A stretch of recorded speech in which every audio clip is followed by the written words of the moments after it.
Okay, so I want to finish up. This is part 2 of the lesson for 4.7. Let's finish this up real quickly. The example 3 shows us to, ask us to use an inverse trig function to write theta as a function of x. So when you do this, we're going to think about, this is our angle theta. I want to write that as a function of x. So I'm going to recall that, I'm going to first look at how the other two sides are labeled and what they represent. The opposite side here, x, we'll call that opposite, and then this is our hypotenuse. And then you basically just want to ask yourself the question, how is the opposite side and the hypotenuse, how are those related to the angle theta? So, wait a second. We know that the opposite and the hypotenuse are related according to the sine function. So we're going to write that theta is equal to the angle whose sine is opposite over hypotenuse, or x over 6. So we're going to write this as an inverse trig function. So this says use an inverse trig function to write theta as a function of x, as opposed to writing sine theta equals x over 6. This is what we're really looking for here, is theta as a function of x. So that's what's a little bit new. The next example, now we have theta. This time we have theta relating to an opposite side and an adjacent side. So we're going to write theta equals arctangent, because the inverse tangent is related to opposite over adjacent, so that's going to be arctan of 12 over x plus 3. Emphasizing again, this is an angle measured, this is now a trig ratio, just like the question that came up at the end of class. This is an angle when we write sine 30 degrees, this is a trig ratio, okay? When we take the sine of 30 degrees, we get a trig ratio, that is 1/2. When we have the arc sine of 0.99, if we evaluated that, for instance, in your graphing calculator, and I can do that real quickly, I'll have my mode in degrees, and you can do this along with me. The arc sine of 0.99 is 81.89 degrees.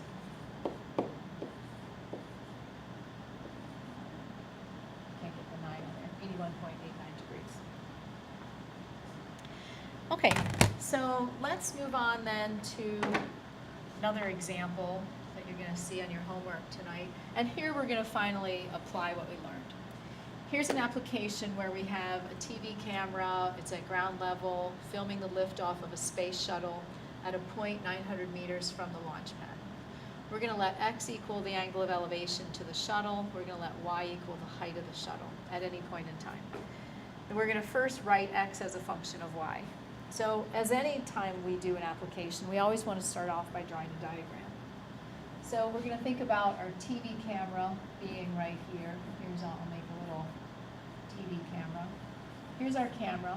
It's at ground level. It's shooting, it's going to be aimed at the space shuttle that's 900 meters away. So 900 meters away is the launch pad for the space shuttle. And the space shuttle is airplane. It's a big rocket. I can't draw space shuttles very well. That's kind of a deal. Okay, so the space shuttle is there, and we're going to end up with a right triangle. So here's our right triangle. And it says x is the angle of elevation, so angle of elevation is always relative to the horizontal, so that'll be our angle x.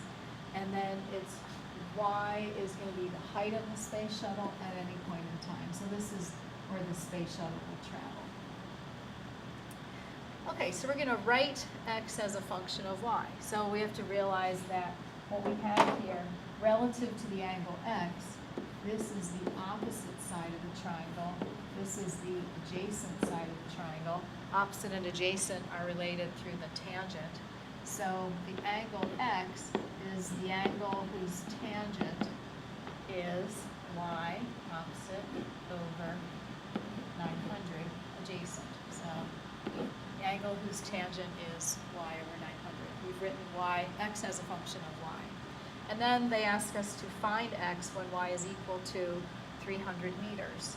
So if I want to find what x is when y is 300, I'm just going to plug it in. So I have x equals arctangent 300 over 900. And then we also want to know what x is when y is equal to 2,000 meters. So we have 2,000 over 900. So there we have that. And then just use your graphing calculator to figure that out.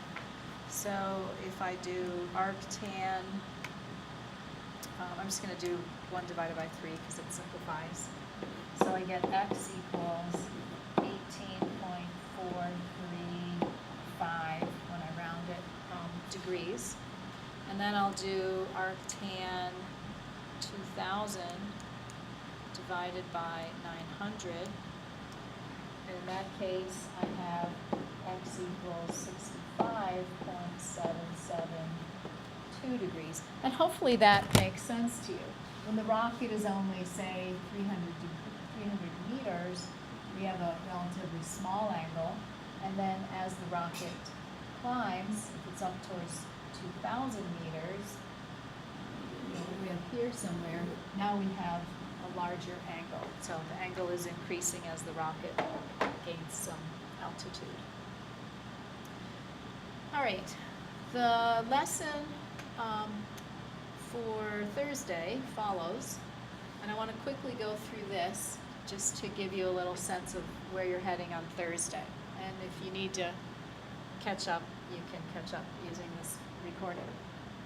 Okay, so now we're going to use what we've learned about inverse tangent, inverse sine, inverse cosine to simplify some slightly more complicated expressions. These are expressions that don't have quite so much application to our course this year, but they're featured prominently in calculus next year. So the tangent of the arctangent, what that basically is asking, if you work from the inside out on these, that makes the most sense. The inside here says this is an angle whose tangent is -3. Okay, that's some angle, the tangent is -3. If I want the tangent of that angle, then it must be -3, okay? Or I could kind of work through that by just sketching a diagram. The angle whose tangent is -3 is going to be represented by a reference triangle in the fourth quadrant where arctan is negative. So we have -3 over 1 for opposite over adjacent. That's the angle theta, for instance. So now the tangent of that angle theta is opposite over adjacent, or -3. So that seems kind of straightforward. This looks a little different. Now we're looking at the angle whose cosine is cosine of pi over 3. Let's just run through that real quickly with a reference triangle. Cosine of pi over 3, this is kind of going back to what we've already done before. Now the pi over 3 is your angle theta, so draw a reference triangle with pi over 3 as your angle theta, and then we can label the sides as 1, 2, and √3. And now we want the angle whose cosine is the cosine of pi over 3. Cosine of pi over 3 is 1/2. So now we're looking for the angle whose cosine is 1/2, and we know that angle to be pi over 3.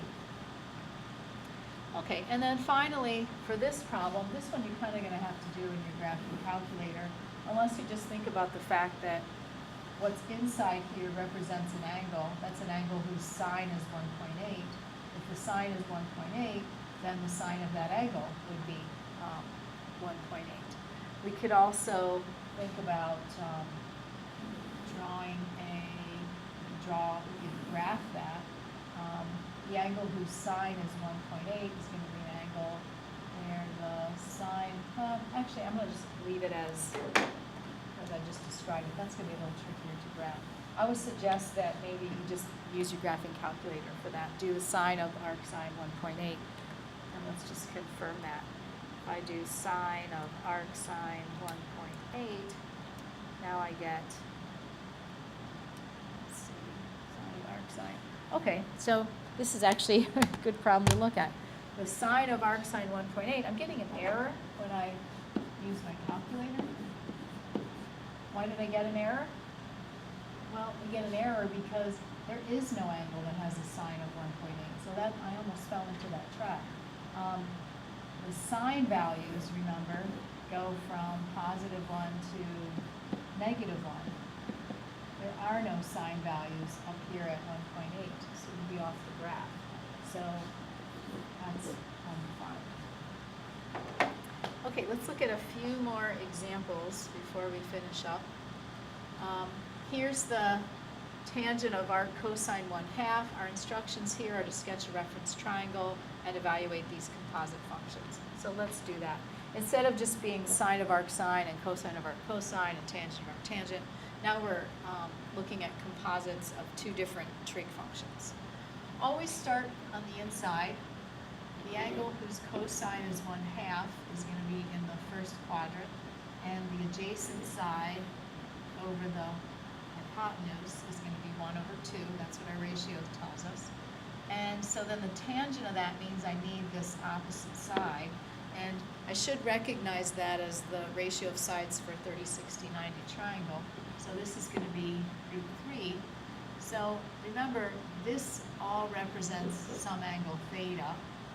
I've drawn the angle theta based on opposites, or the adjacent side over the hypotenuse. And now the tangent of that angle theta, I don't even care what angle it is, the tangent of that is opposite over adjacent, or √3. The next problem asks for the arc sine of -1/√2. So let's draw that. Arc sine is going to be negative in the fourth quadrant. So I have the opposite side over the hypotenuse for sine. The opposite side is negative, and this adjacent side here is going to be 1. So this is my angle theta. It doesn't even really matter that I know what it is. I just want the tangent of that angle theta. And I've drawn theta, so the tangent, I can just read it off from the triangle. The tangent is -1/1 or -1. And that just comes from opposite over adjacent. Remembering everything in trig always goes back to SOHCAHTOA. Okay, let's take a look at the next one. This time we have sine of arc tangent. So we're going to draw an angle whose tangent is 3/5. Remember, this is a trig ratio. That's the trig ratio. This whole quantity is the angle theta, that whole quantity. Here's the trig ratio right here.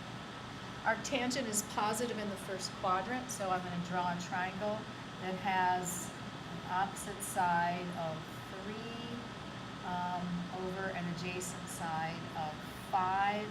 I don't want to fall into that trap of it being a 3, 4, 5 triangle because the hypotenuse has to be the longest side. So I'm going to have to solve for the hypotenuse because ultimately I want the sine of this angle theta. So the hypotenuse, I'll call it C, is equal to the square root of the squares of the other two sides. So the square root of 9 plus 25. So C is going to be equal to square root 34. So I'm going to write that in here. And then I know the sine of theta. That's what I was trying to find. The sine of this angle theta right here. The sine is going to be opposite over hypotenuse, or 3 over root 34. The next one is the cosine of arc tangent. So let's draw yet another triangle.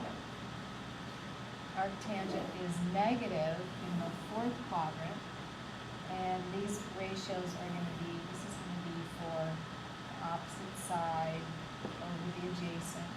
Again, I have to put that negative sign somewhere.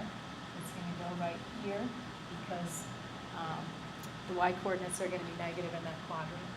And then this one I do recognize as a Pythagorean triple. That's 5, 12, 13. So I can fill in the hypotenuse. And then I know the cosine of my angle theta is equal to the adjacent side over the hypotenuse, or 12 thirteenths. All right, looks like we have a couple more problems to take a look at. So let's scroll down here. I even extend my page just a little. Okay, so now I want tangent of arctangent of -3, and that looks like these two are similar. Tangent of arctangent of -3 is going to be -3.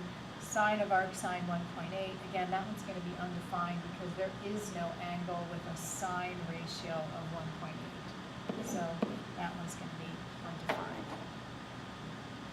Okay, just a couple more minutes. We have two more problems. This time the trig ratios are written with variables, and this is very much like what you'll see in calculus next year. So let's take a close look at these two problems. This is the tangent of this angle. Okay, I'm going to eventually call that angle theta. And that theta is an angle whose cosine is 3x. So remember that the cosine, 3x, represents the ratio of the adjacent side over the hypotenuse. And if 3x isn't already written as a fraction, I can always just put it over 1. So let's draw the angle whose cosine is 3x over 1. So I'm just going to draw a triangle, a right triangle. The adjacent side is 3x, the hypotenuse is 1. If I want the tangent of this angle theta, I need that side. So let's find that side. That's easy enough to do. I know that 3x squared plus, I'm just going to call this b, plus b squared is equal to 1 squared. So b squared equals 1 minus 9x squared. So b is going to equal, we're going to name it positively because of the quadrant we're in. So that's going to be the positive square root of 1 minus 9x squared. So this equals square root 1 minus 9x squared. So now when I go to find the tangent of that angle, that equals the opposite side, square root 1 minus 9x squared, divided by the adjacent side, which is 3x. Okay, one final problem.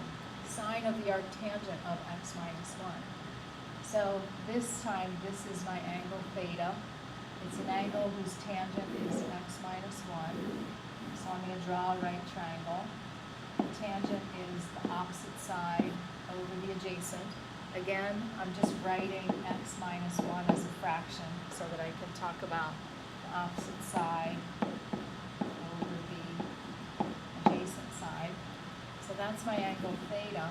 And now if I want the sine of that, I need to find this side, the hypotenuse. So c squared by the Pythagorean theorem is always equal to a squared plus b squared. So I'm going to write all that out. And then I can simplify this. When I square x minus 1, the quantity squared, I get x squared minus 2x plus 1. So this whole thing simplifies to 2 minus 2x plus x squared. And when I take the square root of it, I get c. And I'm taking the positive square root because the hypotenuse in these triangles we always name as positive. So then the sine is going to be opposite side, x minus 1, over the hypotenuse. And I think I will just write this with the highest power first, makes more sense. X squared minus